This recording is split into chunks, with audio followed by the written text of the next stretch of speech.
ಎಲ್ರಿಗೂ ನಮಸ್ಕಾರ. ಎಲ್ಲರೂ ಹೇಗಿದ್ದೀರಾ? ವೆಲ್ಕಮ್ ಟು ಅಡುಗೆ ಮನೆ ಆರೋಗ್ಯ. ಮನೆಗೆ ಬಂದಮೇಲೆ ಬೀನ್ಸ್ ಮತ್ತು ಕ್ಯಾರೆಟ್ ಇತ್ತು. ರಾತ್ರಿ ಊಟಕ್ಕೆ ಏನು ಮಾಡೋದಪ್ಪ ಅಂತ ಅಂದ್ಕೊಳ್ತಾ ಇದ್ದೆ.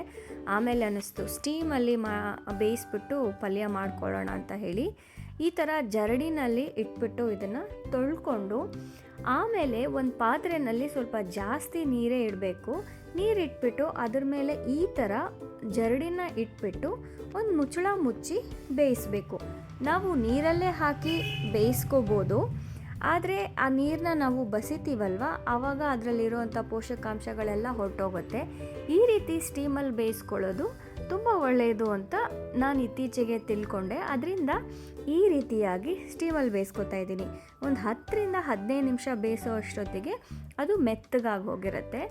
ಈಗ ಬೆಂದಾದಮೇಲೆ ಒಂದು ಚಿಕ್ಕ ಬಾಣಲೆಗೆ ಎಣ್ಣೆ ಹಾಕ್ಕೊಂಡು ಸಾಸಿವೆ, ಜೀರಿಗೆ, ಅರಿಶಿನ ಎಲ್ಲ ಹಾಕ್ಕೊಂಡು ಆ ಬೇಯಿಸಿರೋವಂಥ ತರಕಾರಿ ಏನಿರುತ್ತೆ ಅದನ್ನು ನೀವು ಹಾಕ್ಕೊಂಡು ಮಿಕ್ಸ್ ಮಾಡ್ಕೋಬೇಕು.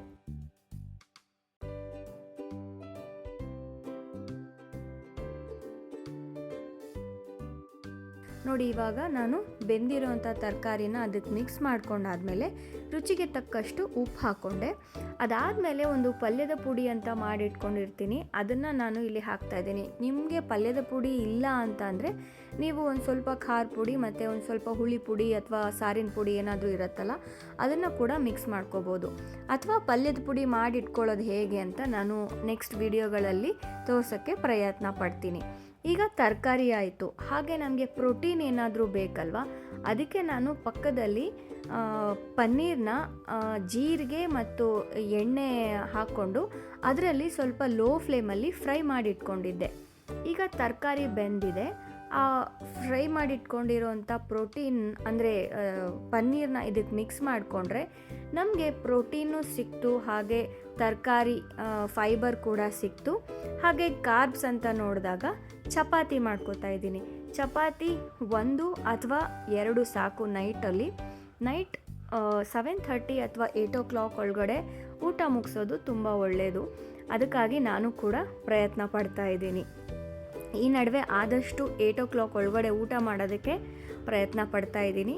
ಆದಷ್ಟು ನೀವು ಕೂಡ ಪ್ರಯತ್ನ ಮಾಡಿ ಅಂತ ಹೇಳ್ತೀನಿ. ನೋಡಿ ಎಷ್ಟು ರುಚಿಯಾಗಿದೆ. ಪನ್ನೀರ್ ವೆಜಿಟೇಬಲ್ಸ್ ಮಿಕ್ಸ್ ಪಲ್ಯ ಅಂತಲೇ ಹೇಳ್ಬೋದು. ನಾನು 2 ಚಪಾತಿ ಇಟ್ಕೊಂಡಿದ್ದೀನಿ, ಹಾಗೆ ಪಲ್ಯ ಇಟ್ಕೊಂಡಿದ್ದೀನಿ. ನಿಮಗೆ ಈ ರೆಸಿಪಿ ಇಷ್ಟ ಆಗಿದ್ದರೆ ಪ್ಲೀಸ್ ಸಬ್ಸ್ಕ್ರೈಬ್ ಮಾಡಿ, ಹಾಗೆ ಬೇರೆಯವ್ರಿಗೂ ಶೇರ್ ಮಾಡಿ. ನೆನಪಿಡಿ, ಅಡುಗೆ ಮನೆಯಲ್ಲಿ ಆರೋಗ್ಯ.